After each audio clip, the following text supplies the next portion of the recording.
When is your...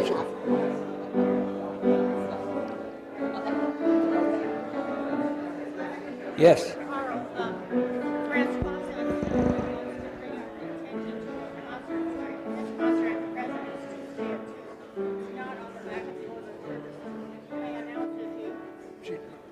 This lady's doing that. That's why Francois would like to mention. I'm going to ring the bell. You're going to talk right away. Okay.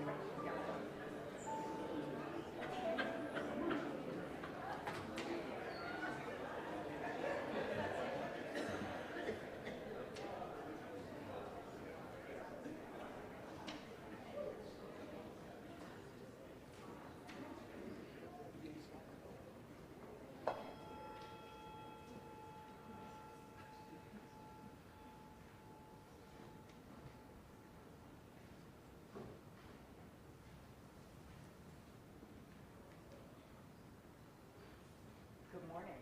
Good morning. Yay, Tricia!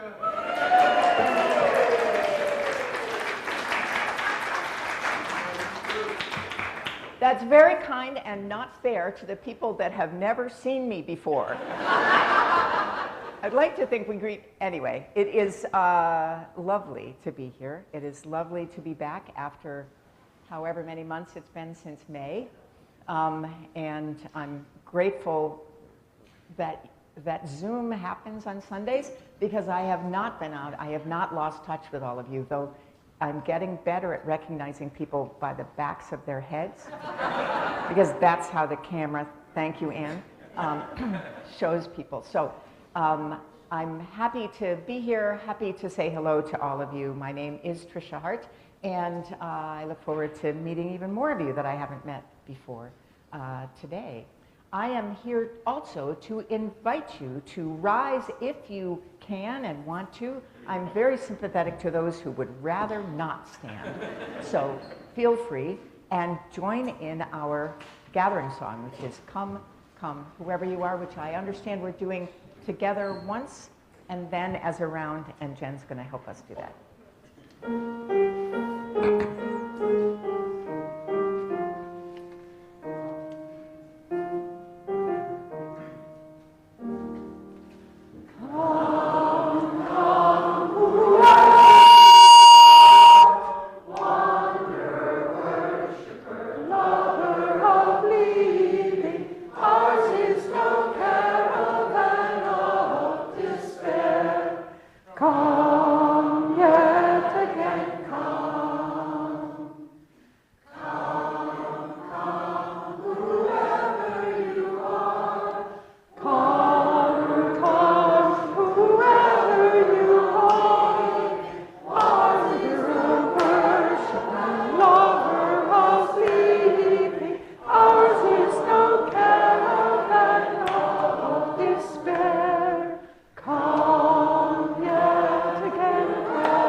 We acknowledge that we gather today on the ancestral lands of the Abenaki people who were removed unjustly, and that we in this community are the beneficiaries of that removal.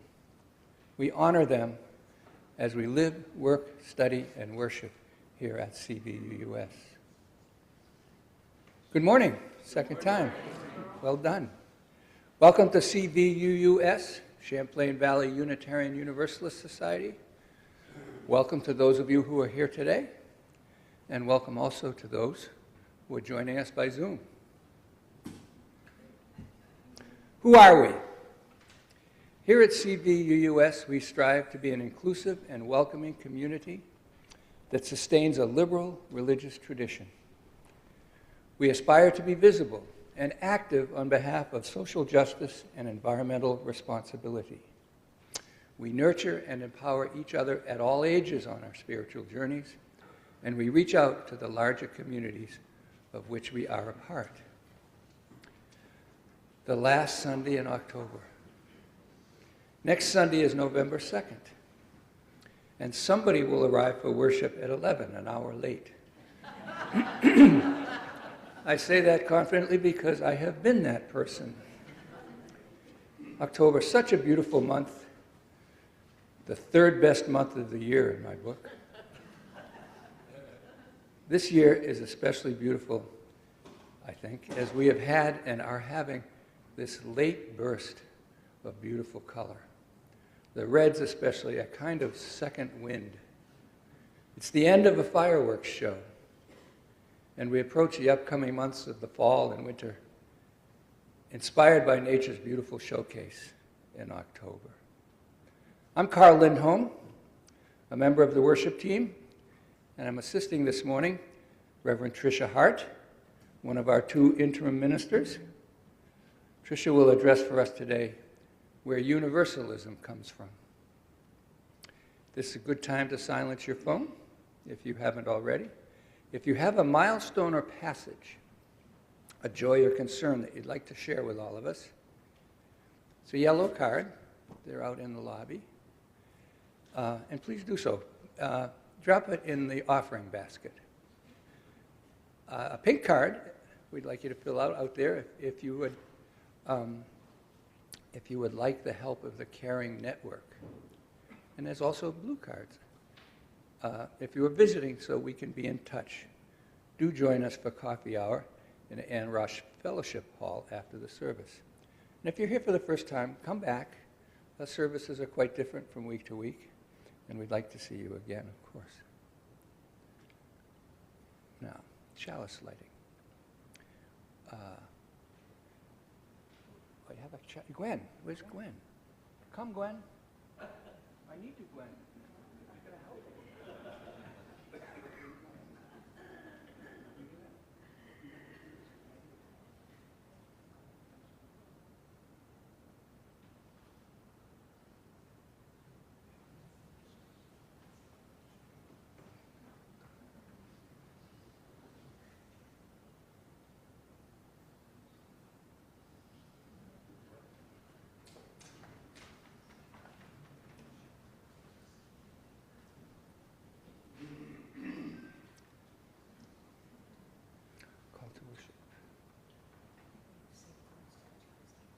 Isn't that right? This is not my first time. You know, we didn't rehearse that. So I think, Tricia just said, I think we have to say the words to the chalice lighting. So let's do that, okay? I picked the chalice lighting, so the words to pick, jeez. All right, at times, our own light goes out and is rekindled by the spark from another person. Each of us has cause to think with deep gratitude of those who have lighted the flame within us.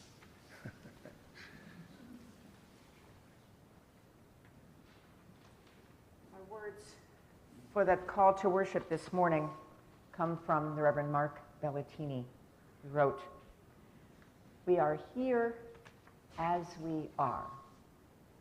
Mortal, concerned, life-affirming, turned towards joy, facing our woes, to worship, to behold the mysteries of life and death without shield of creed. May our celebration help move us into that company who lived to unveil ever deeper truth, who yielded their faithfulness when history's hard press was upon them, who honed their lives, no less fragile or strong than our own, on the whetstone of your demands and ecstasies, O love. Life of our own lives, we begin again." And let us sing invite you to rise in just a sec and join in singing Amazing Grace. We're doing the first 3 verses of it. Does everybody know the story of John Newton and how Amazing Grace got written? Okay, well, I'm already telling you a bunch of stories today, so I can't really add this one in. But very briefly, John Newton was a slave trader, British man. And he was the captain of a slave trading ship, eventually a captain. He worked on the ships. He didn't think it was a great thing to do, but it hadn't really given him any terrible pause until the time that he was on the ship and a terrible storm came up. And he and everybody else on the boat thought that they would not survive. They did survive, and John Newton decided, okay, I think I need to do something different with my life. Maybe this is a sign that this is not the right work for me to do in the world. And so he did. He became a minister. He wrote tons of hymns. He wrote this hymn, which has become very much part of our culture. The thing about this story that almost never gets told, that is my maybe favorite part, is that it was only 30 years between the time that he's had that thought on the boat and he actually left slave trading. Make of that what you will, but please rise in body or spirit, and we'll sing together.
Hello.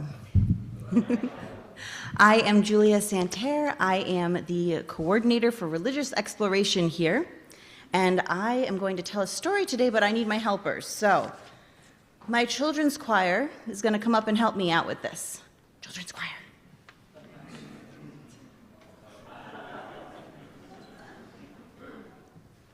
There were a few more. We'll give them a second. Okay. There's another one. All right. Okay.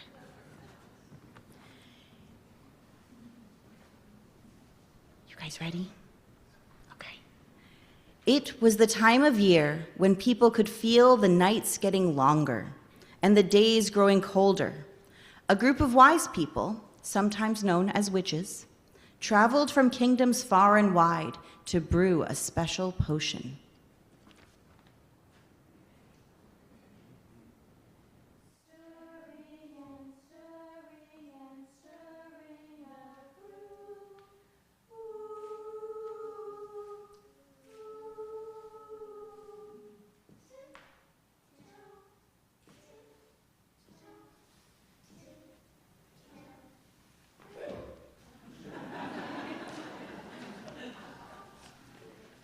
The world was in trouble.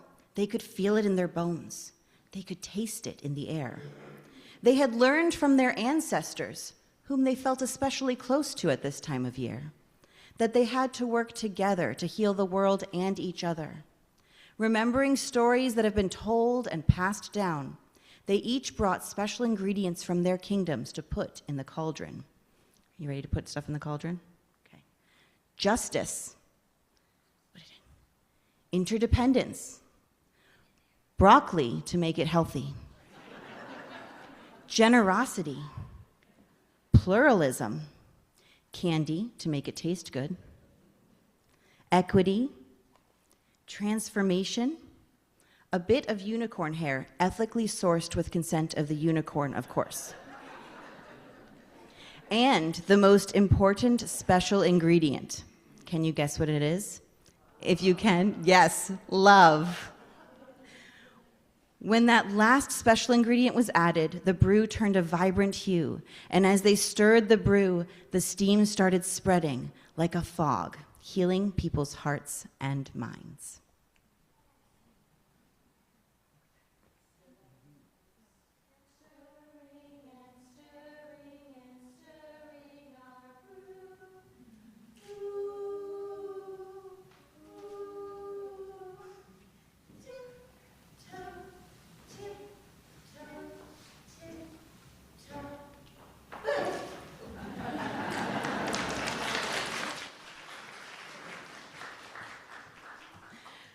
And now I invite you to rise if you would like and help sing the children out to Ari.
You may know this already, but I'm here to remind you that there are many pathways to becoming more connected in this congregation.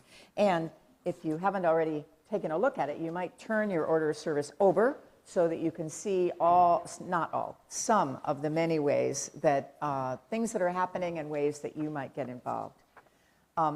Starting with today at social hour, which we hope you will all come to if you can, if you'd like, join the ministerial search team in an open input session in the Blue Room. Anybody know where the Blue Room is? Okay. It's down there, and it's where the library is, and it has a blue rug. That's why it's called the Blue Room. It's an opportunity for those of you, especially if you haven't had a different chance already, to meet with the ministerial search team and talk about what you think is important to look for in a new minister. The other opportunity that's happening today, I would be happy to welcome anybody who wants to come and help me inaugurate the first of the 5-part sermon series that I'm going to do this year, because I like to talk about history, I like to tell stories, and don't let this dissuade you, I actually am really fascinated by theology and how it hooks up with the things that are happening in a society. So I'm going to talk about that in the sermon a bit, and if some of you want to hang around for 30 minutes at the most, we're going to gather over here and everybody is welcome. And the list of all the Sundays is listed here. Also, the search committee wants you to sign up to attend on November 8th, which is just in a couple of weeks, the B4 worship. B4 is Break Barriers, Build Beliefs. You've been perhaps hearing about this. There's also a survey connected to it. Probably the best way, if you have questions to get them answered, is to ask a search team member. Do we have any search team members here with us? Hold your hands up for a second. Good. Thank you. Thank you. Oh yeah, Karl already let us know that next week is my favorite Sunday of the year. All ministers, I think all ministers, really love the one Sunday where you get a whole extra hour, but it's confusing. So please do remember to change your clock and be here for the service with Reverend Christina on gratitude. This week on Tuesday, you can eat together with folks at the Eastview Dining Room, and there will be time, because that's at noon, for you to get to, if you want to, get to the residence for 2 p.m. on Tuesday afternoon when Francois is doing a concert. That didn't make the list, so know about that. There's a steel drum workshop this Wednesday in the sanctuary right here. And Laura really tries to tell us which days the parking lot is going to be super full of people coming to events at this building. The problem these days is it's hard to find a day when that's not true. But do please be aware of that, aware of when you're here. If you can walk down from the parking lot, from the high school parking lot, that's a good thing to do. I think I may have misheard, but Francois' concert is at the residence? Yes. Okay. On Tuesday. Yes. At 2 p.m. Thank you, Karl. Thank you. Great. This congregation takes up an offering every week. This is an ancient tradition, a religious tradition, as a way of remembering that the existence of the congregation exists because of the sometimes irrational generosity of its people, members, friends, people in the community. So we take up an offering in the middle of the service to remember that, and also to take advantage of the opportunity to give half the money away to organizations, frequently local, that are doing the work that our values remind us that is important to do in the world and that we cannot do alone. So the beneficiaries in this month of October are Mid-Pride and Outright Vermont. You know the importance of those organizations. I'm sure you do. And I'm sure that you know that your generosity today will make a real difference in real people's lives. The offering will now be most gratefully received.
Okay, yellow cards.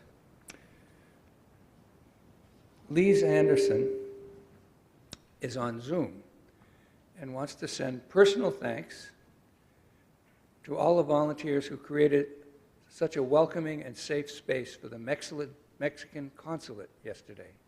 You were all great. Thank you, Lise.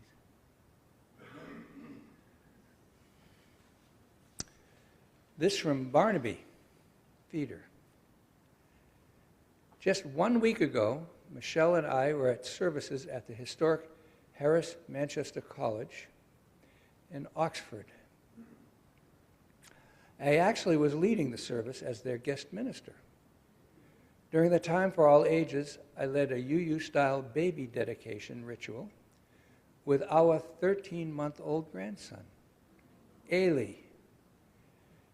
Our 13-month-old grandson, Ailey, being the baby. Ailey also provided substantial commentary during the silent meditation. It was a rare event for that elderly congregation of Unitarians who enjoyed the change. I'm grateful for that memory and to be home with you. Thank you, Barnaby.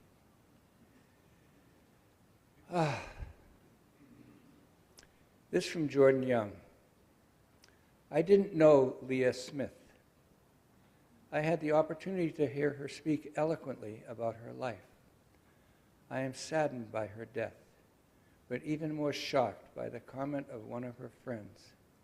He said, quote, "Some one of our friends dies every fall.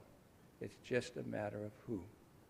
What can we do," asked Jordan, "to help stop this?" Many of you, no doubt, know that reference. Leah Smith was a senior at Middlebury College, and she was found dead not far from the campus, on the fields just west of the campus. A senior, very active in school life. She had friends, many, many friends, even friends who attend this congregation. So there's quite a bit of suffering at the college. We should keep these people in mind as we take a couple of minutes for silent meditation and reflection and prayer.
It was a long time ago, 30 years, I think, when I was in seminary that I took a UU history class.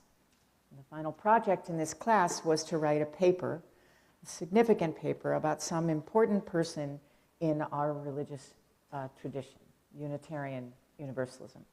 The professor, who had been teaching this class for a while, made it clear that he would really prefer it if we were to write papers about people he didn't already know everything about. And he made a very clear preference that it be a Universalist, not some Unitarian whose names we throw around all the time. So I was still living in Maine at the time and commuting to school in Boston, and I thought, oh, this is a chance for me to spend some time in the state where I live, and I went to the Maine Historical Society and did some research on the origins of both Unitarianism and Universalism in the state of Maine, which is a really fun thing to do, because a lot of what the Historical Society has here and in Maine and Portland and everywhere are pieces, are letters and publications and other things that you're not going to find anywhere else. So I was having a wonderful time wandering around in all of this, and that's how I met the person of Thomas Barnes, who was the first Universalist minister in the state of Maine. Well, of course, this was before 1800. It was definitely before 1820, the blessed year when Maine was finally liberated from Massachusetts. Some of you who haven't lived in Maine maybe don't understand quite how important that date is, but nevertheless, I think of it as Maine because the town where this church was in New Gloucester, which is a wonderful place, not very far from Portland, or not too far from Yarmouth where I lived. And it's called New Gloucester. I didn't know this until I started doing this research, because the Thomas Barnes and a lot of the people who moved to create this new town of New Gloucester were coming from Gloucester, Massachusetts. And they were, almost all of them, Universalists. Now, New Gloucester, I don't know whether they had a building at that point. They probably did have some sort of a building, and they had a minister, Thomas Barnes. But his job actually included serving the new Universalist congregations that were popping up in that part of the state of Maine. I think his circuit was 40 miles, which maybe doesn't sound that long, except just think about no roads and horseback. So Thomas Barnes did serve all of those congregations, and he was gone from home for long periods, weeks sometimes. Thomas and Mary, his wife, had 8 children, 5 sons and 3 daughters. And this time that I spent in the Historical Society, I got to know something about this family. So I was trying to find out about Thomas Barnes, and I actually found out more about his family, especially his 3 daughters. I was going to tell you, too, that because Thomas Barnes was gone for long periods of time, there were people in the area who were quite concerned for his family to be left alone for such a long period of time. And those people included the Methodist minister in town and the Methodist minister's wife. And so when Thomas was away, they would come by and bring food and chat with all these children and with Mary, and kind of suggest that while Thomas was away, they could come to the Methodist church, that there were nice people there, and they really preached normal things other than those strange ideas the Universalists had. So they smiled and nodded and did not take up that suggestion. So the oldest daughter, her name was Lucy. She was very religious. Her father never told her or her siblings what they should believe. He felt that they should decide on their own. So Lucy studied the Bible very carefully, and when she was 19, she announced that she could not believe in a God who only allowed some people into heaven. God's love was infinite, she believed, and included every person. God would never let even one of his children suffer in eternal torment. The youngest Barnes daughter, her name was Sally. She grew up and married a man named Dunn, and they had 13 children. Sally was, I learned, the most beautiful of the sisters. She had auburn hair and dark brown eyes and a winning and powerful voice, which she used because Sally Dunn Barnes was a preacher. She was a very effective preacher. She inherited her father's skill in preaching and exceeded it, apparently, in her clearness of perception and logical deductions. Doesn't that sound great for a sermon? Clearness of perception and logical deductions, none of that fuzzy stuff. She was not ordained because women were not ordained at that point. She preached anyway, and apparently was giving a short sermon at a religious convention, and some minister who heard her said, "Who is that woman? She has unfolded more of the gospel in 10 minutes than any minister here in a whole sermon." And whole sermons in those days were an hour long.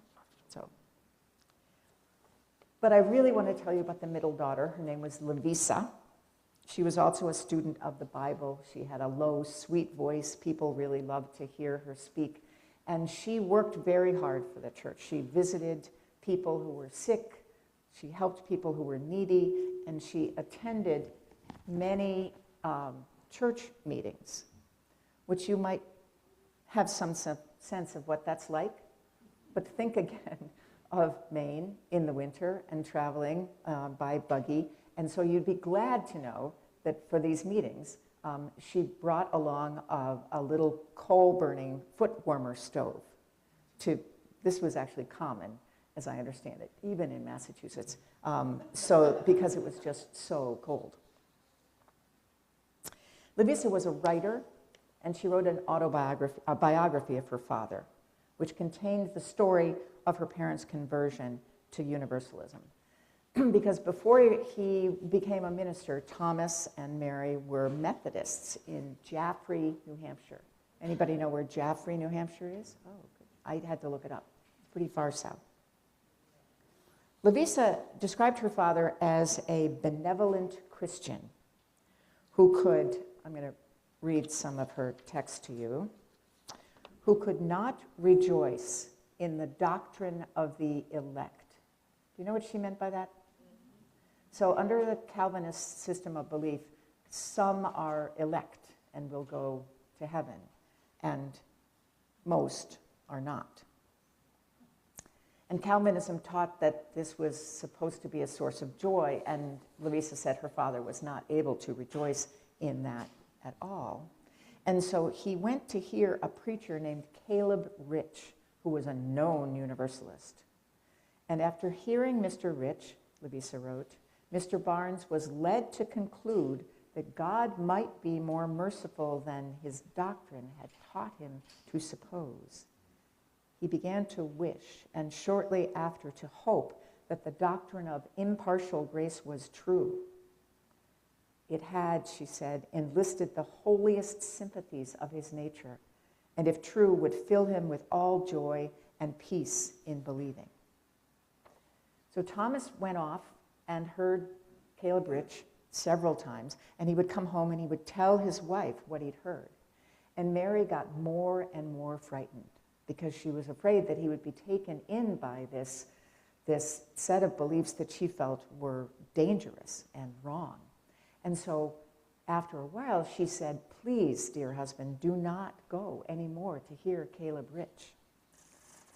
And he turned and asked her only one question. Can my dear Mary set bounds to the love of God? Lavisa wrote, Mary imagined she could. At least she would try. God could not love sinners, but had not she herself been a sinner, and did she not now believe herself a partaker of the love of God? And was God not unchangeable? The more she tried, the more she found God's love overleaping every barrier until it overcame all sin and death. On her husband's return from hearing Caleb Rich, Mrs. Barnes communicated to him her unsuccessful efforts to set bounds to the love of God and of her hopes in a world's redemption. And after a prayerful examination of the Holy Scriptures, they both openly avowed themselves Universalists.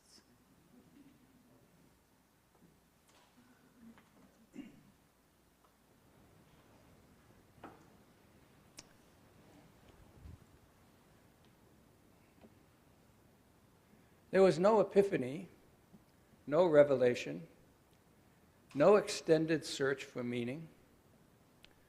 Coming to CVUUS for me was simpler than that. After 9/11, 2001, Brett told me that she was going to attend, Brett, my wife, told me that she was going to attend Unitarian Universalist services locally with our children, who were 6 and 4 at the time, and said, "Want to come?" I said, "Sure, why not?" It seemed like a good idea. It still does. I should probably stop here, but I'll embellish a bit. I'm from Maine, as many of you know. Actually, I was born in the woods and raised by wolves.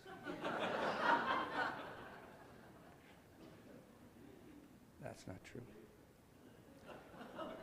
I grew up in Lewiston, Maine, where Bates College is. Both my parents went to Bates, and my sister, my daughter Annie, aunts, uncles, cousins, dear friends, all Bates. Bates was something of an academic oasis in a mill town, textile factories, French-Canadian mill workers, some Irish too, heavily Catholic. Many of my best friends in school were the sons and daughters of those mill workers. The Protestant church Bates people attended was the United Baptist Church. My dad's father, who was born in Sweden, was a minister, and he died just before my dad was born. My dad was a religion major at Bates with the intent of becoming a minister himself. That didn't happen, but he was a pillar of the UB church. We went to church every Sunday without fail. I went to Sunday school, was in the youth group, the whole thing. It was an expectation. I didn't mind. Church was important to my family. Besides, the UB church had a gym in it. Once I got to college here at Middlebury, I never went back to church. Not till Brett asked, "Want to come?" It wasn't a rejection, a conscious decision, and it was a common enough thing. Religion had just never really taken hold.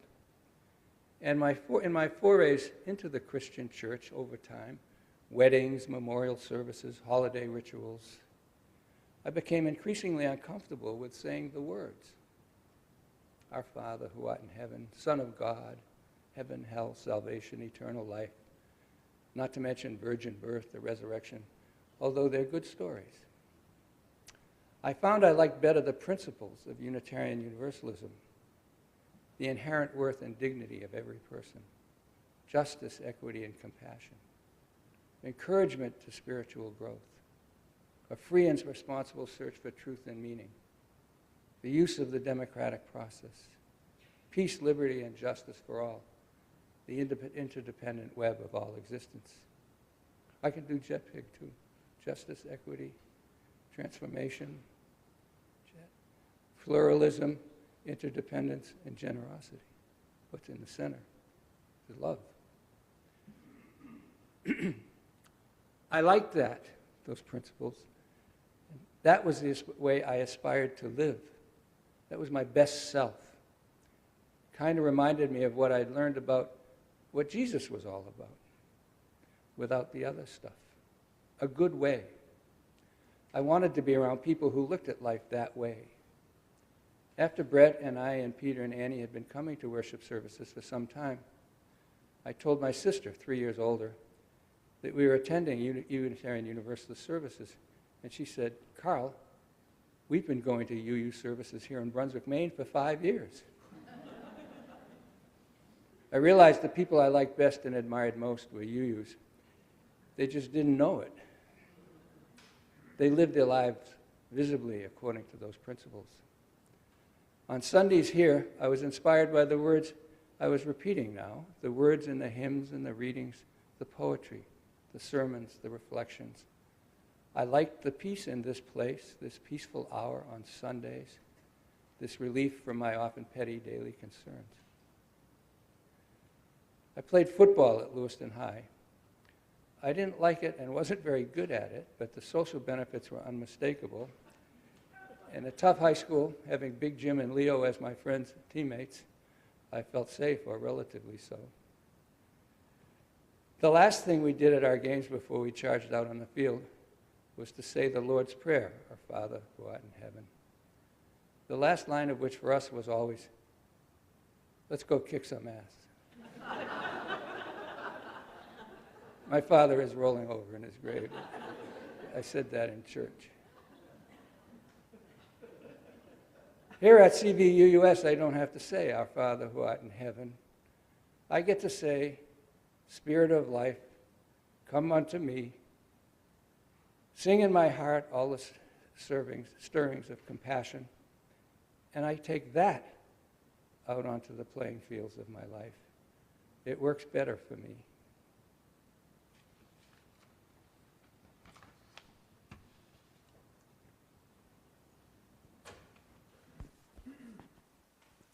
Thank you.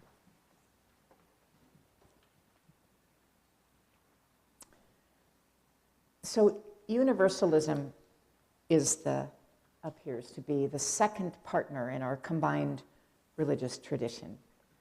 There are a few congregations that merged before the official merger that call themselves Universalist Unitarian, including the church in Brockton, Massachusetts, where my husband Peter served, and a few others. But Universalism is kind of the add-on these days. Maybe it seems farther back in time. In some ways, it is. And less urgent now than it was 200 or more years ago. So it's interesting to think about what's happened since then. Universalists, in a way, took on the bigger project. Because unlike the liberals, who were the Unitarians, who stayed in the Boston area and throughout New England in their established pulpits and preached reason with a capital R and rationality, the Universalists took on the urgent mission to change ideas about the nature of God. That's a big deal. It matters for everything because it implies or teaches us what God's intentions are for the world and for us, depending on God's nature, right? The Universalism was called, I don't remember who wrote The Larger Hope. Charles Howe. Is that right, Barnaby? Okay, seminary was a long time ago. Peter says I'm right. I don't know who Charles Howe was. But I love this idea of universalism giving a larger hope. And he listed 4 ways that happened. Universalism was an outright revolt against harshness in the name of God. It was a denial, not for every universalist I know, but for a denial of tritheism, of the Trinity, which was a more rational interpretation of, and a more rational interpretation. The third was discontent with the pessimistic view of human nature. Think about that. And a rejection of the idea that the majority of humanity is doomed from the start, and the brave belief in the salvation of all. To simplify, no hell. God loves all God's creation and all are saved. It's a very big job and very threatening to the status quo, which may not make sense to us now, I know, but it was, and in some ways is still terrifying to many of our American co-citizens. There's a contemporary scholar of religion and philosophy, a guy named David Bentley Hart. I don't think he's a cousin, but I would be happy to, find out. This book is specifically about universalism and called That All Shall Be Saved. And in the preface, before he even gets into chapter 1, he says this. He's been writing about this stuff for a long time. He says, in truth, the notion of eternal torment is so unquestionably, resplendently warped and irrational that every defense of it ever made throughout the whole of Christian history has been a bad one. The whole book is like this. And I agree. And it's kind of stunning if you think about it that this is not a topic that comes up very much anymore as it did for our ancestors 100 and 200 years ago. Even though it doesn't come up, even though the majority of Christian churches still include a doctrine and a creed that says that those who live good lives will go to heaven for eternity after they die, and those who live in sinful ways will go to hell for an eternity of torment. People say that every Sunday and don't think about it. And the reason I say that with such confidence is because I, as a Catholic kid, did my very best to not think about it.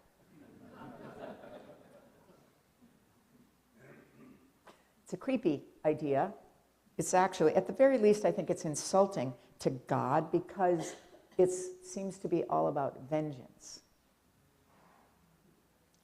But for a time in this country, in the 1700s and lasting for at least a century, when almost everybody belonged to some kind of a congregation, whether they ever went to church or not, at a time when very few people admitted, at least not out loud, to being atheists, this was a topic much argued vociferously, with shouting and tears and secrets and fear, because, here's the question, if there isn't a hell, why would anybody be good?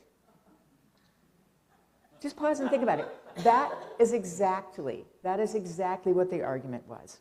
Sure, it would be nice if there wasn't a hell, if there wasn't punishment, but what would keep you from murdering somebody tomorrow was the question that was often asked of Universalists.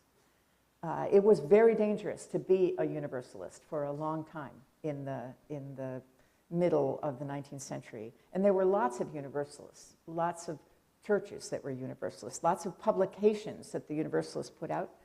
But I'm told that if you subscribed to one of those publications and it showed up in your mailbox on your porch, delivered to you, and your neighbors saw it, they might decide that you needed to be tarred and feathered, or at least lose your job or your social standing. It was dangerous and terrifying because if there isn't punishment, why would anybody be good? So, how did this whole universalism thing start in this country? It was not with Thomas Barnes. It was, in some ways, because of a guy named John Murray. Have you heard that name before? People have heard that name before. John Murray was English. He grew up Methodist. He struggled with Calvinist theology. He was attracted by a preacher, a very, very well-known preacher named George Whitefield in England. George Whitefield was also famous in this not quite yet country, too. And John Murray learned how to preach like Whitefield. But Murray was also intrigued by the works of somebody named James Relly, who wrote a book which espoused universal salvation. More and more people were reading this book written by James Relly, and the Whitefield enterprise, which was very, very large, was concerned about this, about people being led astray. And so they would send out little teams of faithful people to go visit the homes of the people who were believing in universal salvation and meet with them, have tea, talk, and debate with them until their minds were changed and they would come back to the fold. Well, John Murray was named head of one of these teams, and they went to meet with this woman who was supposedly a devotee of universal salvation, and the debate went on in her house for quite a long time, and you know what? John Murray lost. She won. And it's a longer story, but basically that led to John Murray being kicked out of the Whitfield congregation because there was no middle ground. This was serious. This was very, as they say, impactful. So John Murray and his wife studied Relly and decided that they too believed in universal salvation. They tried hard to find the fault, the defect in the Universalist theology, and they couldn't. But then a bunch of terrible things happened in John Murray's life that led him to despair. His wife died. Their one child died. Then he received word that 4 of his siblings had died. And then, because he had no job, he ended up in debtor's prison and gave up hope. Even though he was rescued by his brother-in-law and he actually finally paid his debts, he was too depressed to preach anything to anybody. And he decided that what he would do was leave the old country and come to the new country, to come to the new world, as it was called. Which leads us to the only miracle story we have in Unitarian Universalism, which you all need to know, and I'm not sure all of you do. Do all of you know this story? John Murray? Okay, Margy does. Alan, oh, this is terrible. We have work to do here. Okay, so I can actually get you to help me. So John Murray gets on a ship to come to the New World, and everything's fine until they get close, and then they, what happens off the coast of New Jersey? Anybody remember? The ship runs aground. So they're stuck. And the captain of the ship says to John Murray, you go ashore and find some provisions for us. And so he does. He goes, and this was, I was going to say, it's near a place in New Jersey which is called Murray Grove, but it's only been called Murray Grove more recently, after John Murray. So he comes ashore and he meets a farmer named Thomas Potter. Thomas Potter was an unusual guy who had been waiting for years for the right preacher to come and preach in the chapel that he had already built. And so he talks to John Murray and finds out that John Murray had been a preacher and says, oh, great, I'm so glad you're here. You can preach in the chapel. And John Murray says to himself, but I'm not doing that anymore. So he says, you know what? I'd love to, but I really can't miss the boat leaving, so I'll just, And so Thomas Potter says, okay, fine. If your boat is still aground on Sunday, will you preach then? And of course, John Murray had to say yes. And of course, this is why it's a miracle. The boat was aground until Sunday afternoon or something like that. So John Murray preached. Thomas Potter was very impressed. And that began John Murray's life as a Universalist preacher in this country. Isn't that great? It wasn't that simple, but it's pretty great. One of the things that's not simple about it is that, in fact, this was 1770. And 1770 is when Universalism kind of dates itself to the beginning. But in fact, there were already Universalists in the Middle Atlantic colonies, including a sect of Universalism that Thomas Potter, the farmer who had built the chapel, he belonged to it. It was, however, not concentrated in any area. So the only way that Murray could actually ever get paid for doing the work of ministry is wandering around and going to lots of different churches and preaching. Here's the deal. He was very effective. He'd really learned to preach very effectively. And he'd also learned that you don't talk about universal salvation on your first Sunday. Or maybe your second or third or fourth either. And apparently his career never got very far because he often would be preaching for a few weeks in the same place, and then he would start saying what he actually believed, and they ran him out of town. So he'd have to go somewhere else. This was not a long-term strategy. But then he was invited by a group of people in Gloucester, Massachusetts, who were studying James Relly, and they'd heard about John Murray, and they invited him to come and preach. And he did. And he became the minister of the First Universalist Church in Gloucester, still there, still going strong.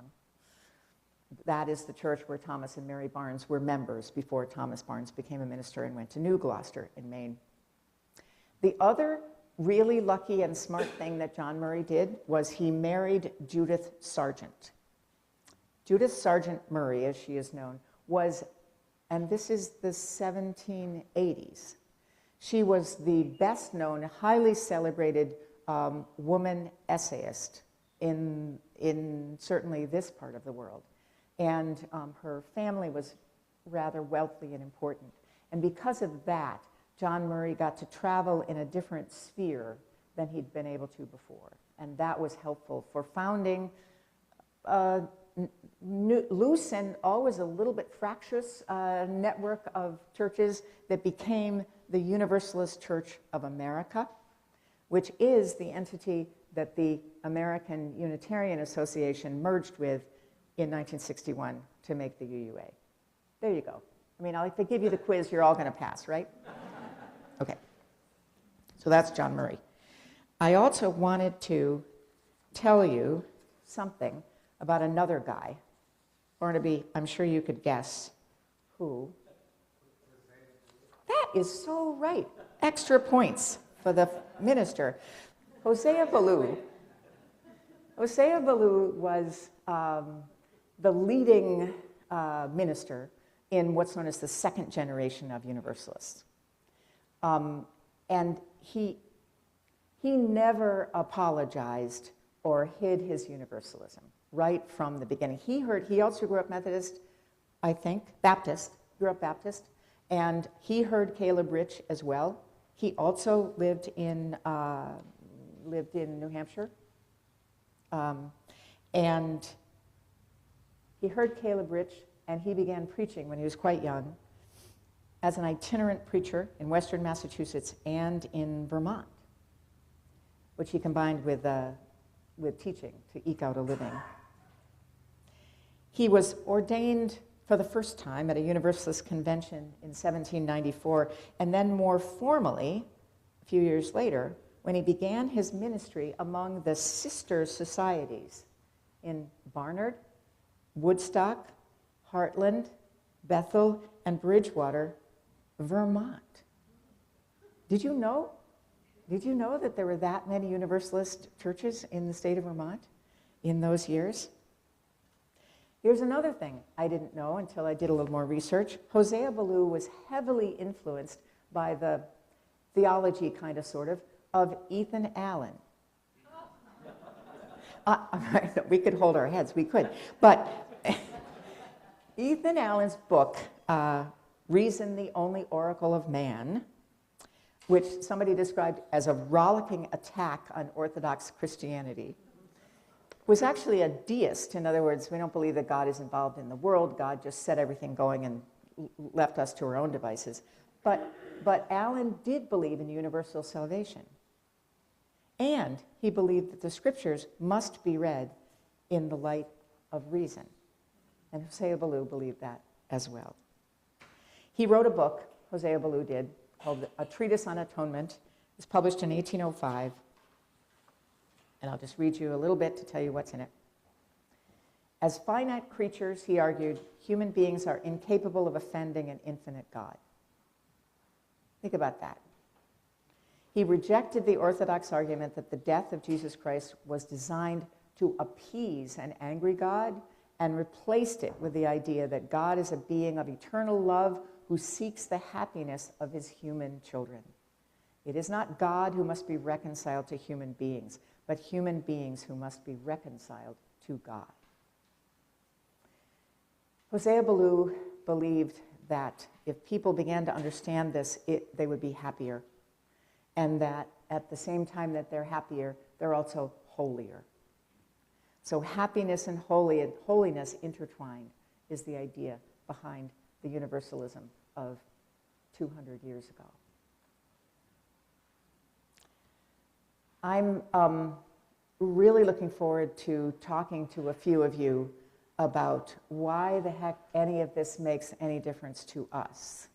That's my interest. I'm fascinated by the way these things change and all the ways that people influence each other and dare to change their minds. But I'm especially interested in what do we make of it now? And as a bit of encouragement, I want to tell you something that maybe you haven't heard yet. The Pew Foundation has done recent polling on how people feel about religion. They do this regularly. Things are changing. In recent years, they even have the dates here, but I won't read them to you.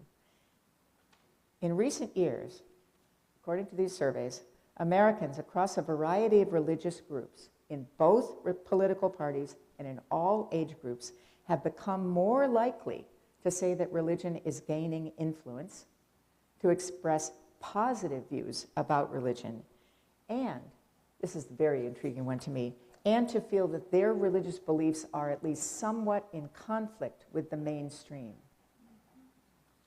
Doesn't that make you wonder which mainstream they're talking about and what kind of conflicts there might be? But this is across the board, and it's gone up several points in a few years. So what is going on in this country of ours about religion, and where might it be heading? Don't you want to help me figure out, and each other, figure out what that is? I hope that you do, and I hope that you will join me if you can, or let me know if you can't stay and you're interested in this topic. Thank you. What are we doing now, Karl? We're singing, aren't we? Yes. An old-fashioned hymn, but one that I love the cheery words. It's number 295 in your gray books. Please rise, or not, as you are so moved, and join in singing.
Closing words today, sit down if you'd like, are actually from John Murray.